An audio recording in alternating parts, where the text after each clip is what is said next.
What is representation and why is it such an important concept in media studies? Representation is somebody's version of the truth. How an idea is presented depends on the creator of the media because everyone has a different point of view. Moreover, it is the way in which an idea is shown to an audience. It is representing events but someone's particular version of the events. It is dependent upon the audience and also who has presented the representation. It is a very important concept in media studies as it has created stereotypes which have sculpted modern society. Whether it's a social group or a football match on the television, someone has decided to present it that way. Due to this selecting, editing and prioritizing, the media has a greater subconscious impact than we may think. What is gender and what are some of the stereotypes associated with gender? Gender has been formed by representation and ideology. It's not the biological difference between males and females. One of the more dominant examples of ideology is patriarchy. This is the idea that within society, men are more dominating than women and that economically and culturally, they have more power. However, Marx had ideas that these views only served dominant groups in society. Some of the stereotypes associated with gender are that men are more powerful, the money earners, and stronger. Whereas it's portrayed that women are more passive, emotional, and dependent. What magazine have you looked at in your investigation? Who owns it and what does it claim to offer to audiences? In my investigation, I looked at Sugar magazine. It's owned by and was launched in 1994. It claims to offer audiences a certain style, personal value and knowledge about who they are as people. It also offers help, freedom and a lifestyle guide. Who is the audience for Sugar magazine and what is their relationship with it? The audience for Sugar is predominantly 11 to 19-year-olds, however the majority of that audience is younger. They generally have quite a close relationship with their readers because their audience regularly write in to give feedback or add to issues. Moreover, they create a closer bond by revisiting issues they've covered. This shows that they are what their audience should be interested in. This then makes them the providers of what their consumers want to read.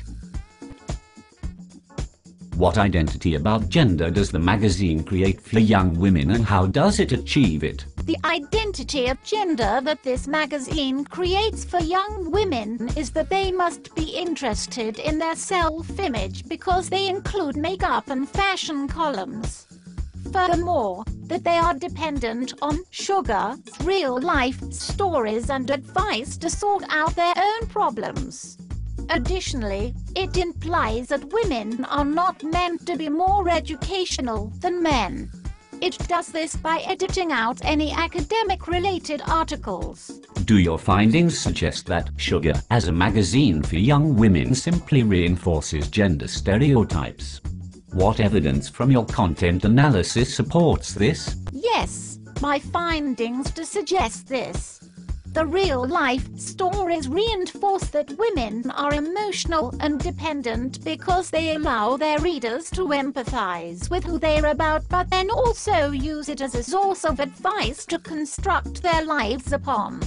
Moreover, the fashion and makeup pages support the ideology of patriarchy. They suggest that women are only interested in their appearance, which suggests that they have no academic interests. CH immediately plummets their status in society. Furthermore, it uses colors such as pink and yellow, which are commonly associated with the female gender. They have connotations of love, happiness and beauty. This subtly reinforces gender stereotypes. What other media does Sugar use to engage with its audience? Other than Sugar magazine, there is also Sugarscape, which is an online version of Sugar magazine but with added extras. How is this an example of the way in which media is becoming more convergent? Sugar creating Sugarscape is an example of media becoming more convergent because it's a created version of Sugar magazine. However, it's online so that it can include more features. For example, videos, songs, games and much more. Magazines are quite limited as to what they can hold as they lack technology. Sugarscape is very specialized towards computers. It merges texts and images common in magazines with videos, games and music which are common on the internet.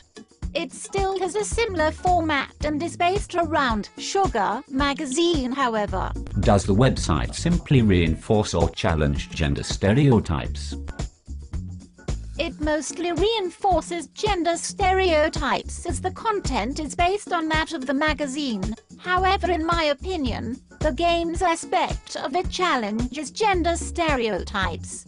It is usually the opposing, male gender that are associated with online gaming nowadays. So I believe that this disagrees with the stereotypes in that sense. In your opinion, what impact might the gender identity created through the Sugar magazine and through the Sugarscape website have on audiences? In my opinion, Sugar creates a colossal impact on its audience. It can reach 45% of the US women and teenagers, and anything with this wide an audience has great power. It has given the female gender a distinct identity which Sugar's audience wants to be a part of. This can affect what clothes they buy, what music they listen to and how they simply live their lives. When they have a problem, they look to Sugar for advice, and as women are said to be so passive, they will follow this advice. Due to representation and the advice being Sugar magazine's version of the truth, they can easily shape how their readers live.